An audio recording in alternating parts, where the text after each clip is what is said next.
Hello students, स्वागत है आप सभी का साइंस दीवाने विद्याकुल परिवार में।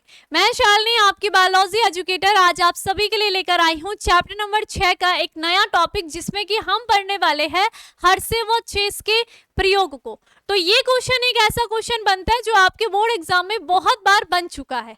ये प्रयोग आपको बताएगा कि जो आनुवांशिक पदार्थ है वो डीएनए ही है।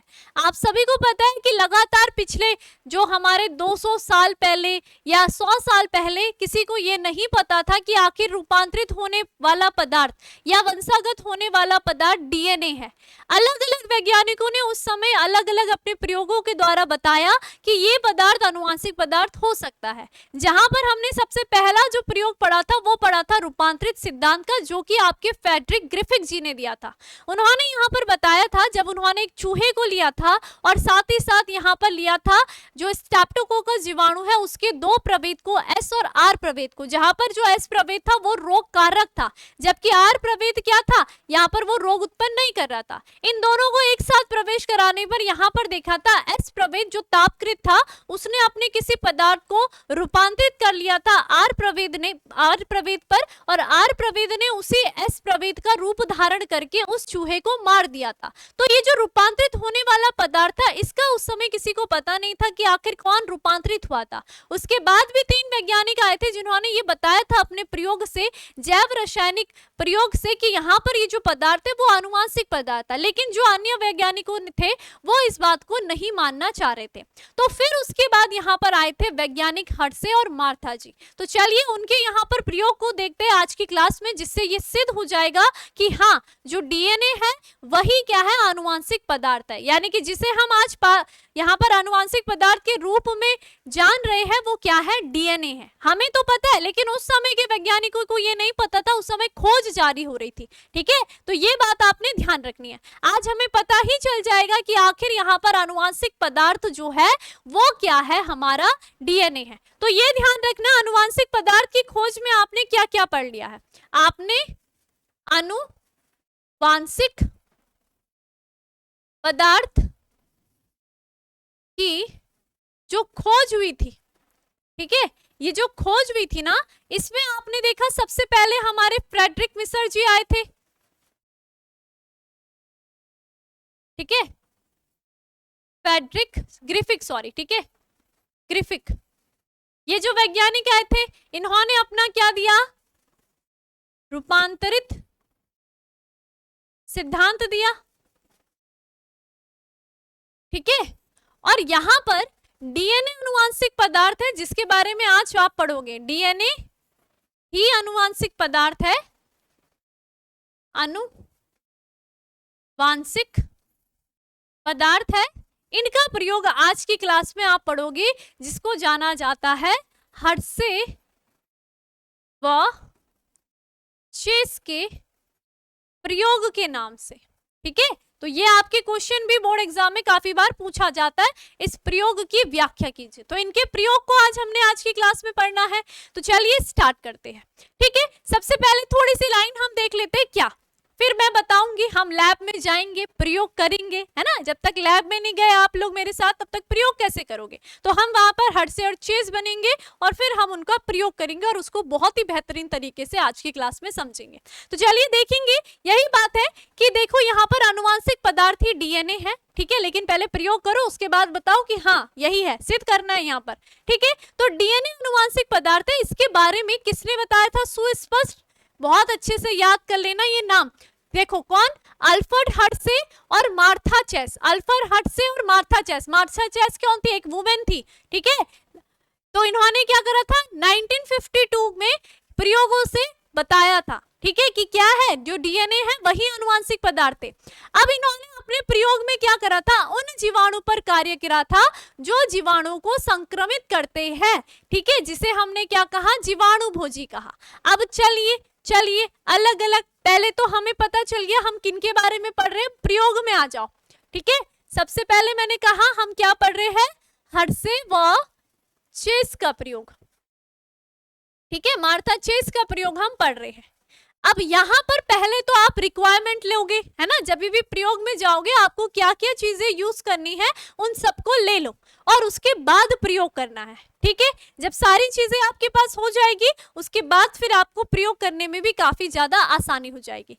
अब हर्षे चीज ने अपने प्रयोग को करने के लिए पहले तो किसका उपयोग करा, इन्होंने प्रयोग करा पहला एक विषाणु का, ठीक है। एक क्या था, विषाणु था, वायरस था, जो कि क्या करता था, ऐसा विषाणु जो कि जीवाणु को संक्रमित करता था, ठीक है। इस विषाणु का नाम क्या था, जीवाणु भोजी। जीवाणु भोजी यानी कि जीवाणु का भक्षण करने वाला, जिसे आपने क्लास 11th में भी पढ़ा है, बैक्टीरियोफेज, ठीक है। ये जो बैक्टीरियोफेज था ये वो जीवाणु होता है, ये वो विषाणु होता है जो कि क्या करता है, जीवाणु को संक्रमित करता है, संक्रमित करता है। समझ में आ गया, ठीक है। अगर इस जीवाणु की थोड़ी सी हम संरचना देख ले तो क्या आप यहाँ पर देख सकते हो ना सबके सब। तो चलिए जीवाणु की संरचना को हम यहाँ पर बनाते हैं। ये जीवाणु, आपने जीवाणु भोजी की संरचना क्लास 11th में भी पढ़ी है, कुछ इस तरीके से आपने इसकी संरचना को पढ़ा होगा, है ना। इस तरीके से इसकी संरचना होती है, यूं इस तरीके से इसके पैर भी आपने देखे होंगे, पुच्छ वाला एरिया। ये बात क्लियर है। अब अगर हम इस जीवाणु की संरचना को देखते हैं तो इस संरचना में आप देखोगे ये जो जीवाणु का आवरण बना होता है, ये जो आवरण बना होता है ये किसका बना होता है, प्रोटीन का बना होता है। किसका बना होता है, प्रोटीन का बना होता है। किसका, प्रोटीन का, या प्रोटीन के हम कह सकते हैं प्रोटीन यानी कि हम कहेंगे इसको कैप्सिड का बना होता है। कैप्सिड अगर आप सभी को पता होगा कि प्रोटीन की छोटी छोटी इकाइयां यहाँ पर क्या बना रही है, इस तरीके से जो कैप्सिड होती है वो आपस में मिल करके क्या बना रहे हैं, प्रोटीन को बना देते हैं, ठीक है। अब एक और चीज यहाँ पर ध्यान रखना है कि हर से वो चीज जो जीत है ये क्या बताएंगे, ये यहाँ पर अपने प्रयोग के द्वारा सिद्ध करेंगे। उस समय वैज्ञानिकों को मैंने कहा ना, उन्हें लगता था कि अनुवांशिक पदार्थ डीएनए है या फिर प्रोटीन है, इन दोनों में बड़ा कंफ्यूजन था, ठीक है। तो अब यहाँ पर वो ऐसी संरचना का प्रयोग करेंगे जिसकी संरचना में भी डीएनए भी हो और प्रोटीन भी हो। तो यहाँ पर उनके प्रयोग में इस जीवाणु भोजी का प्रयोग करने का सबसे बड़ा यही यहाँ पर कारण था कि इन्होंने इस विषाणु में क्या देखा, इसमें प्रोटीन का आवरण भी उपस्थित है, ठीक है। और इस विषाणु के पास क्या होता है, डीएनए भी उपस्थित होता है, ठीक है। इसके पास क्या होता है, डीएनए भी उपस्थित होता है। इतनी बात क्लियर। तो इसीलिए इन्होंने प्रयोग करा ताकि उन्हें पता चल जाए कि प्रोटीन यहाँ पर अनुवांशिक पदार्थ है या फिर डीएनए अनुवांशिक पदार्थ है। ये कॉन्सेप्ट क्लियर हो गया है, ठीक है। अब देखो एक बार थोड़ा सा हम देख लेते हैं कि बैक्टीरियोफेज आखिर किस तरीके से एक जीवाणु कोशिका को संक्रमित करता है, ठीक है। तो देखो यहाँ पर इन्होंने, देखो पहला तो इन्होंने विषाणु का प्रयोग करा, दूसरा इन्होंने किसका प्रयोग करा था, एक जीवाणु का प्रयोग करा, है ना, क्योंकि भाई ये विषाणु जो होगा वो इस जीवाणु को ही तो यहाँ पर क्या करेगा, संक्रमित करेगा। तो ये जो विषाणु इन्होंने प्रयोग करा था, इस विषाणु का नाम क्या था, ई कोलाई था। ई कोलाई, ये ई कोलाई बहुत ही महत्वपूर्ण जीवाणु है जिसे हम कहते हैं एरिसरिचिया कोलाई, ठीक है। कौन सा, एरिसरिचिया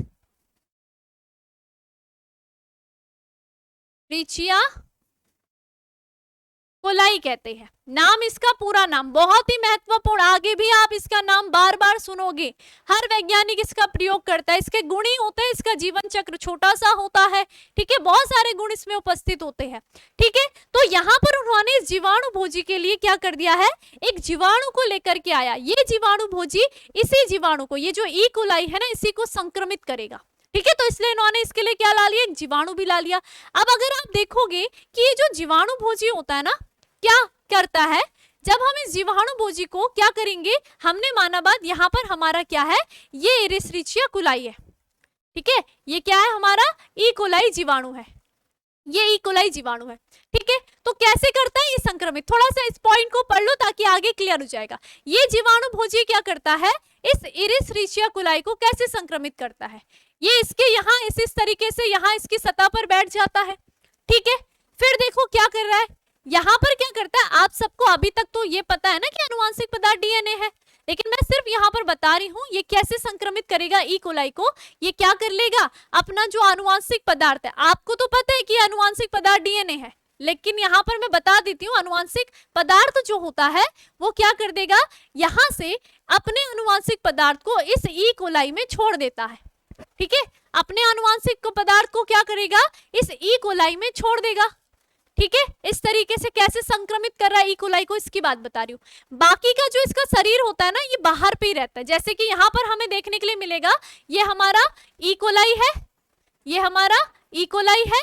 ठीक है, और इसके बाद हम देख रहे हैं कि बैक्टीरिया ने अपना जो अनुवांशिक पदार्थ था वो ई कोलाई को दे दिया, और बाद में बैक्टीरिया आपको कैसा दिख रहा है, इस तरीके से खाली खाली। क्योंकि आपको यहाँ पर तो पता चल गया कि अनुवांशिक पदार्थ डीएनए है, क्योंकि मैं अभी आपको सिर्फ थोड़ा सा रिवीजन यानी कि एक तरीके से आपको बेस क्लियर करवा रही हूँ कि किस तरीके से ये काम करता है एक जीवाणु भोजी के ऊपर।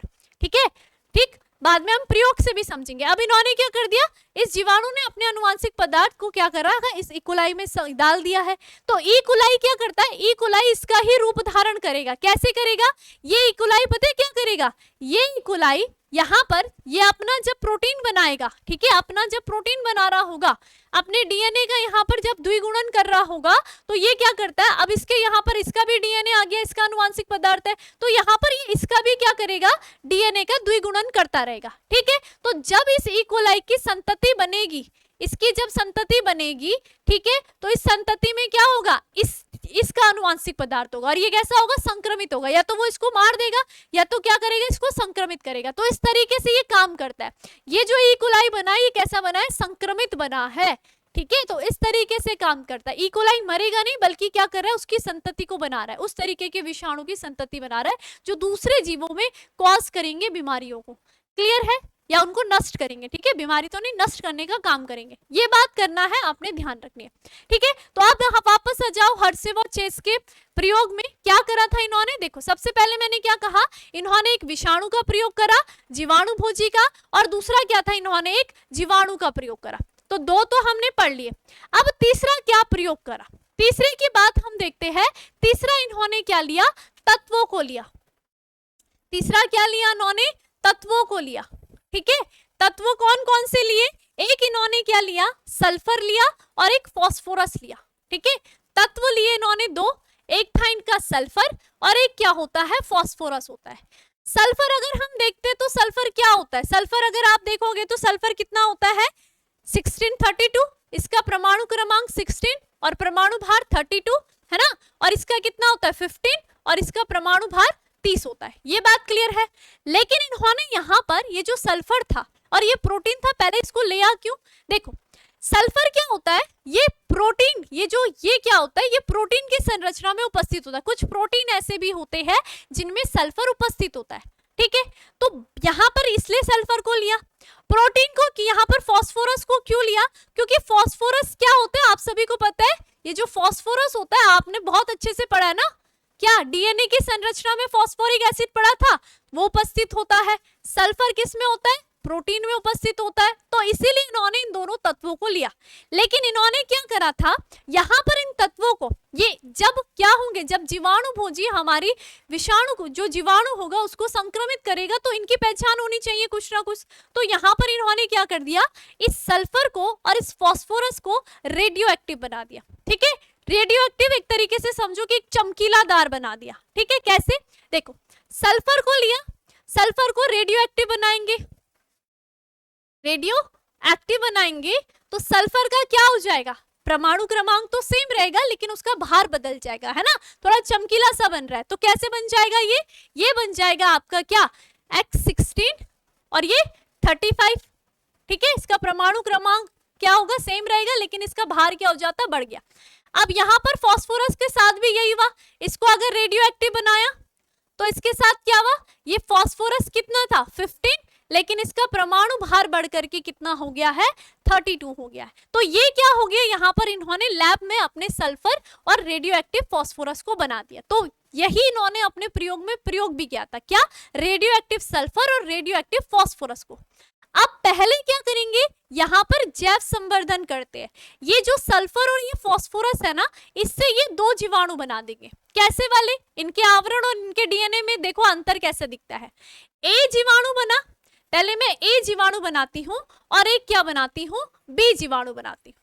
ठीक है, हमारा जीवाणु भोजी बात कर रही हूँ। ठीक है, उस विषाणु को बनाएंगे।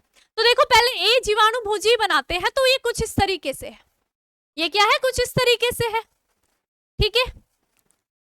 अब देखो ए जीवाणु भोजी में इन्होंने क्या कर दिया है, इसमें प्रवेश कराया इन्होंने कौन सा, रेडियो एक्टिव सल्फर, यानी कि कौन सा वाला सल्फर, S1635, ठीक है। कैसा है ये, रेडियो एक्टिव सल्फर है, रेडियो एक्टिव सल्फर प्रवेश कराया। अब जब रेडियो एक्टिव सल्फर इसमें प्रवेश कराया, मैंने कहा कि प्रोटीन में सल्फर भी उपस्थित होते हैं, कुछ प्रोटीन्स की संरचना में सल्फर भी प्रेजेंट होते हैं।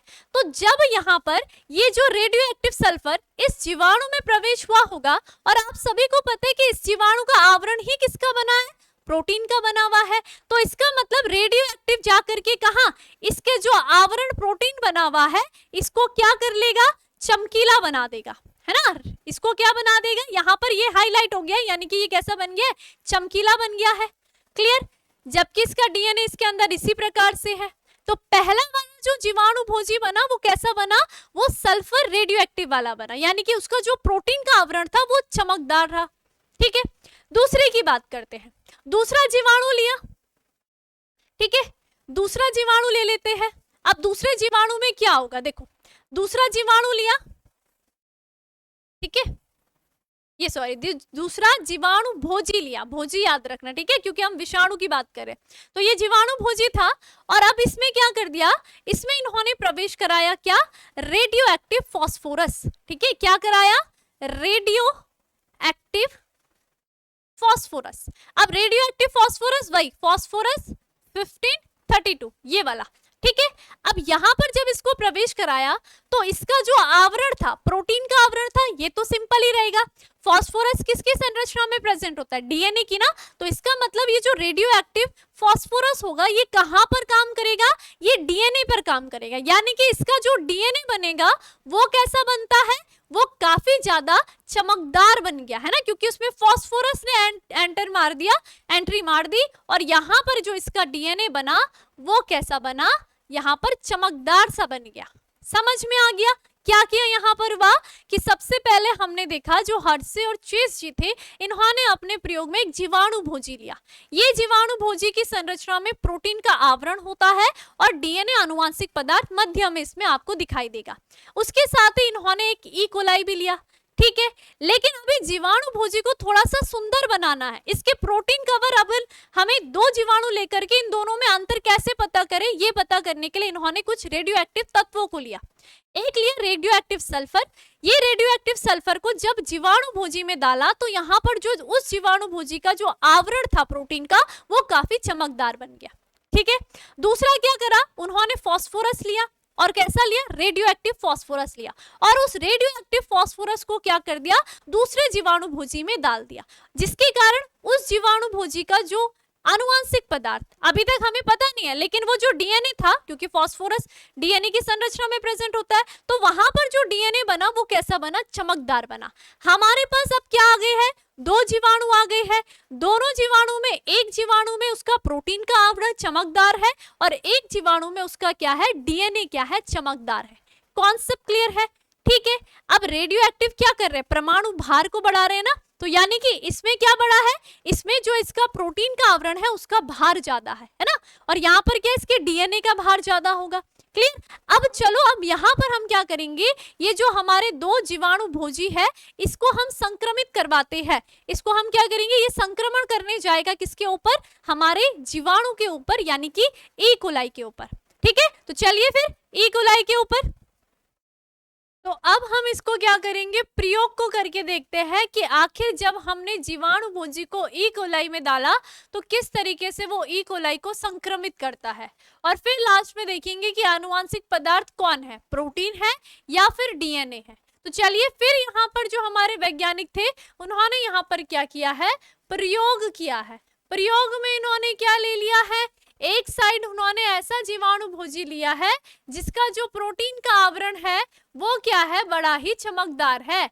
चमकदार से अर्थात यहाँ पर क्या है, उसमें सल्फर उपस्थित है, रेडियो एक्टिव सल्फर उपस्थित है, जिसके कारण ये क्या है, काफी ज्यादा चमकदार है। ये क्या है, रेडियो एक्टिव सल्फर उपस्थित है, ठीक है। क्या, रेडियो एक्टिव सल्फर, यानी कि 1635, ठीक। और दूसरी साइड कैसा हमारे पास जीवाणु भोजी है, ये ऐसा जीवाणु भोजी है, ये दूसरा ऐसा जीवाणु भोजी है जिसके पास रेडियो एक्टिव डीएनए उपस्थित है, चमकदार डीएनए उपस्थित है। ठीक है, तो इसके पास क्या है, डीएनए है और वो कैसा है, रेडियो एक्टिव है, यानी कि वो क्या है, फास्फोरस। ठीक है, क्या है, फास्फोरस, रेडियो एक्टिव फास्फोरस। अब हमने इसको क्या करना है, ये हमारी ई कोलाई को संक्रमित करेगा। एरिस्ट्रिचिया कोलाई जो जीवाणु होगा इसको संक्रमित कैसे करेगा, तो देखिए जैसे ही हमने यहाँ पर देखा हमारी जो ई कोलाई है ये इस तरीके से, ये हमारा क्या है, दोनों ही हमने क्या ली है, ई कोलाई ली है, ई कोलाई,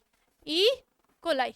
ठीक है, तो ये अपने पुच्छ वाले स्थान से, ठीक है, जो हमारा क्या है, ये जो जीवाणु है ये अपने पुच्छ वाले स्थान से क्या कर रहा है, ई कोलाई की सतह पर इस तरीके से चिपक जाता है। दोनों ही साइड हम इस तरीके से देख रहे हैं। ठीक है, अब यहाँ पर ये क्या करता है, ये जो जीवाणु होगा ये अपने संक्रमण किससे करेगा, जो इसका आनुवांशिक पदार्थ होगा उससे। ठीक है, ये हमारे पास चमकदार सतह वाला था जीवाणु भोजी, है ना, और ये वाला इसका तो डीएनए इसके अंदर है लेकिन वो चमकदार नहीं है, इसका डीएनए है इसके अंदर लेकिन ये क्या है, चमकदार है, और प्रोटीन इसमें चमकदार नहीं है। तो जैसे ही ये किसके संपर्क में आएगा, ई कोलाई के संपर्क में आएगा, तो यहाँ पर वो क्या कर लेता है, यहाँ पर ये जो स्थिति बनी है ये क्या बनी है, ये बनी है संक्रमण की, ये क्या बनी है, संक्रमण की स्थिति बनी है।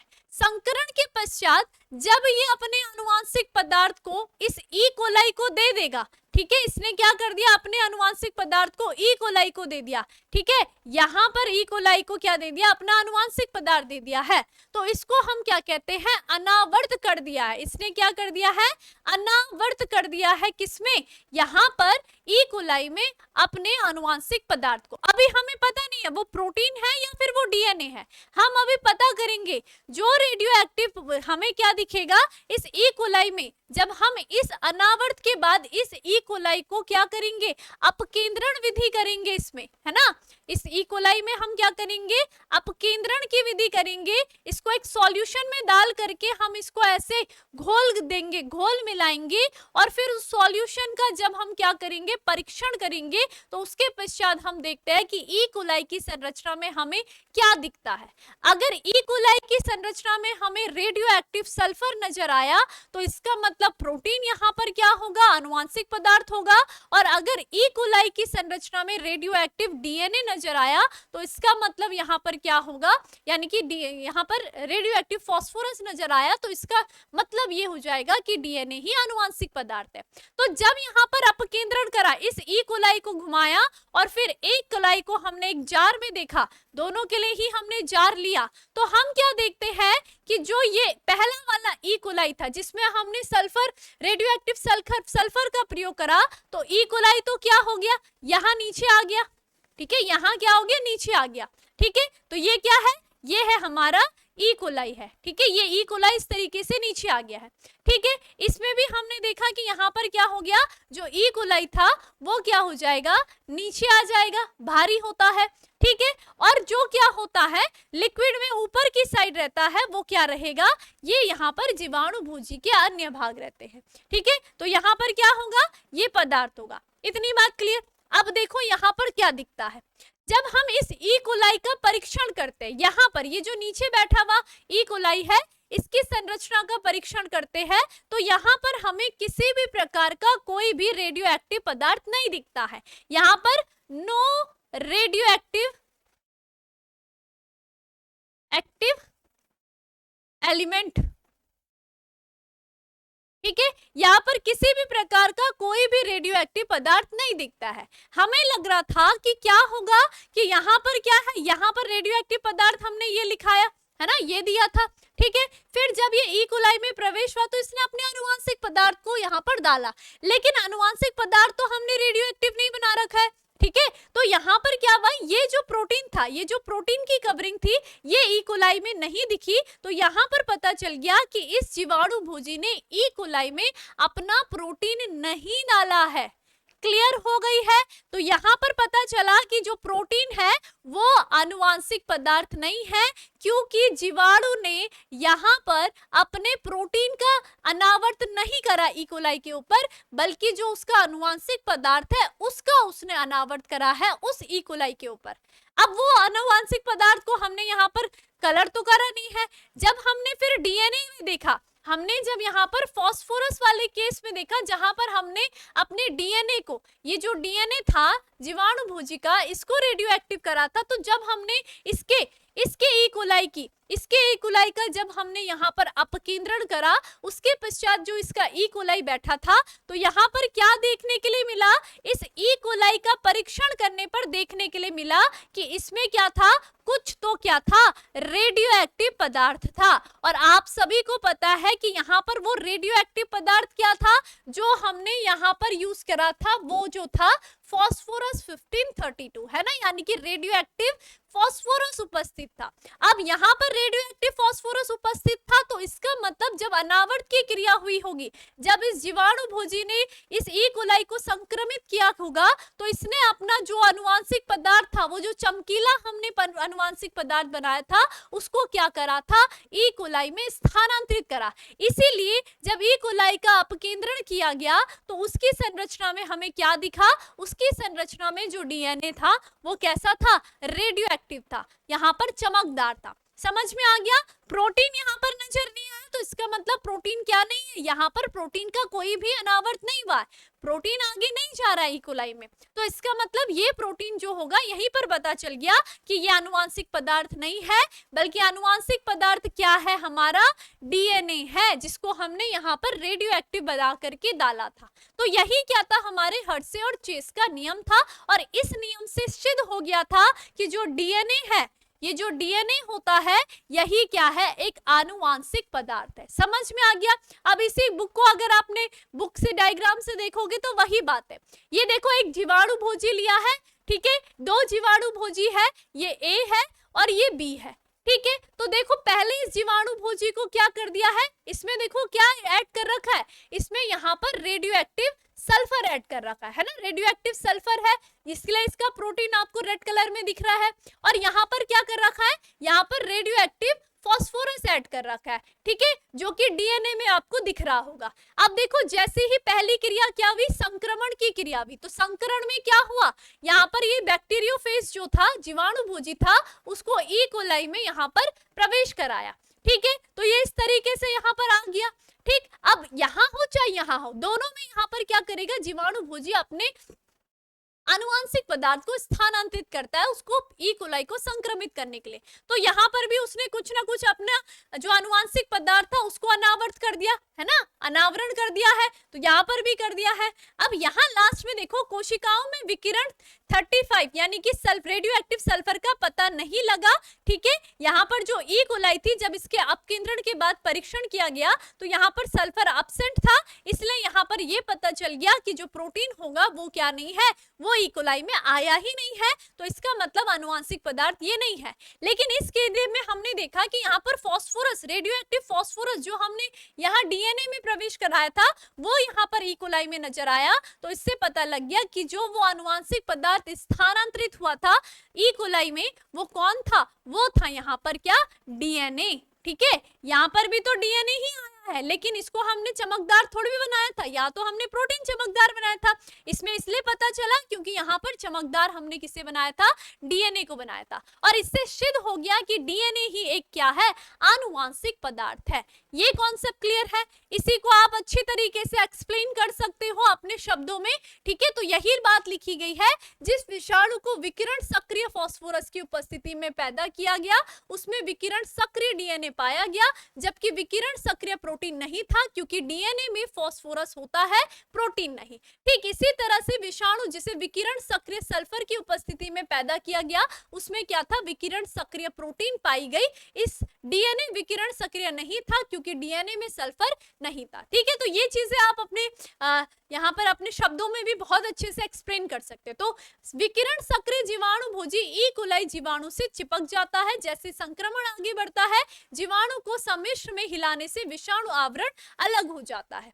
ठीक है, जो उसका विषाणु का आवरण था वो प्रोटीन का था, वो तो अलग हो गया था। तो जीवाणु को अपकेंद्रण में प्रचक्रण कराने से विषाणु कण जीवाणु से अलग हो जाते हैं। जो जीवाणु विकिरण सक्रिय डीएनए रखने वाले विषाणु से संक्रमित हुए थे वो विकिरण सक्रिय रहेंगे। इससे स्पष्ट होता है जो पदार्थ विषाणु से जीवाणु में प्रवेश करा वो कौन था, डीएनए था। जो जीवाणु उन विषाणु से संक्रमित थे जिनमें विकिरण सक्रिय प्रोटीन था वे विकिरण सक्रिय नहीं हुए। इसके संकेत मिलता है कि जो प्रोटीन है वो विषाणु जीवाणु में प्रवेश नहीं करता है। ठीक है, जबकि कौन करता था, आनुवांशिक पदार्थ जो डीएनए था वही क्या कर रहा था, जीवाणु विषाणु से जीवाणु में प्रवेश कर रहा था।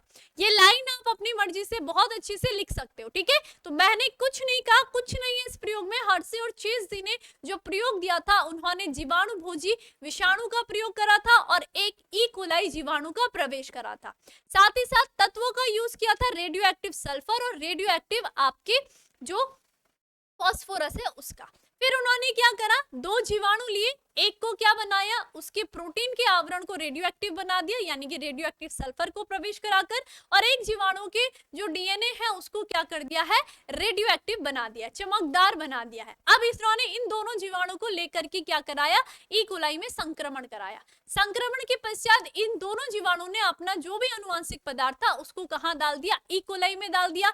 ई कोलाई में डाल करके फिर हमने क्या करा, उस ई कोलाई को अपकेंद्रण विधि के द्वारा काफी घुमाया और जो भी भारी पदार्थ थे वो नीचे आ गए, यानी कि ई कोलाई भारी था, जीवाणु भोजी क्या थे, उसके जो भी टुकड़े रहे वो क्या रहे, ऊपर ही रहे। फिर हमने देखा, ठीक है, क्योंकि जीवाणु भी तो चिपका था उससे, वो जीवाणु भोजी हल्का था वो ऊपर ही रह गया। अब नीचे जब हमने देखा दो हमारे पास जार आए, तो एक जार में जिसमें कि हमने क्या डाला था, ऐसा जीवाणु जिसमें क्या था, रेडियो एक्टिव सल्फर था, तो उस ई कोलाई में हमने देखा कि ऐसा रेडियो एक्टिव सल्फर उपस्थित है ही नहीं, कोई प्रोटीन का आवरण ही नहीं है यहाँ पर। तो इससे पता चला कि प्रोटीन तो यहाँ ई कोलाई में आया ही नहीं है। तो यहाँ पर सिद्ध हुआ कि प्रोटीन क्या नहीं है, कोई आनुवांशिक पदार्थ नहीं है। लेकिन जब दूसरे वाले जिसमें हमने रेडियो एक्टिव फास्फोरस मिलाया था, डीएनए को चमकीला बनाया था, तो उस ई कोलाई में हमने देखा कि ऊपर जीवाणु भोजी था और नीचे क्या था, ई कोलाई था। और ई कोलाई का परीक्षण करने पर हमें पता चला कि जो ये ई कोलाई है इसमें हमें क्या देखने के लिए मिली, रेडियो एक्टिव संरचना फास्फोरस की। तो इससे पता चला कि हमने तो जीवाणु भोजी में रेडियो एक्टिव फास्फोरस डाला था और उसके डीएनए चमकीला बन गया था, और वो कहां जाके स्थानांतरित हुआ, वहां आपके ई कोलाई में। ई कोलाई में क्या आ गया था, वो फास्फोरस, वो रेडियो एक्टिव फास्फोरस आ गया था। तो इससे सिद्ध हुआ कि यहाँ पर विषाणु ने अपने आनुवांशिक पदार्थ डीएनए को किसमें स्थानांतरित कर दिया था, यहाँ ई कोलाई में, उसको संक्रमित करने के लिए। ठीक है, तो इससे सिद्ध हुआ कि जो आनुवांशिक पदार्थ है वो क्या है, डीएनए है। तो ये बात आपने अच्छी तरीके से याद कर लेनी है। ठीक है, अब इस क्लास का जो आपको पीडीएफ नोट्स मिलेगा वो हमारे टेलीग्राम ग्रुप साइंस दीवाने विद्याकुल में मिलेगा। तो इस ग्रुप को आप जल्दी से ज्वाइन कर लीजिए, यहीं पर आपको इस क्लास का पीडीएफ मिल जाएगा। इसके अलावा हमारा एक और साइंस दीवाने शॉर्ट नेम से चैनल है, आप इसको भी सब्सक्राइब कर लीजिए। साथ ही साथ अगर आपको किसी भी प्रकार की कोई भी परेशानी है तो आप इस नंबर पर कॉल कर लीजिए और अपनी परेशानी को बता सकते हैं। ग्रुप नहीं मिल रहा है तो इस नंबर पर आप मैसेज कर सकते हो। ठीक है, तो चलिए फिर आज के लिए इतना ही, अब मिलते हैं हम नेक्स्ट क्लास में नेक्स्ट टॉपिक के साथ। तब तक आप सभी अपना ध्यान रखिए और रिवीजन जरूर कीजिए। धन्यवाद।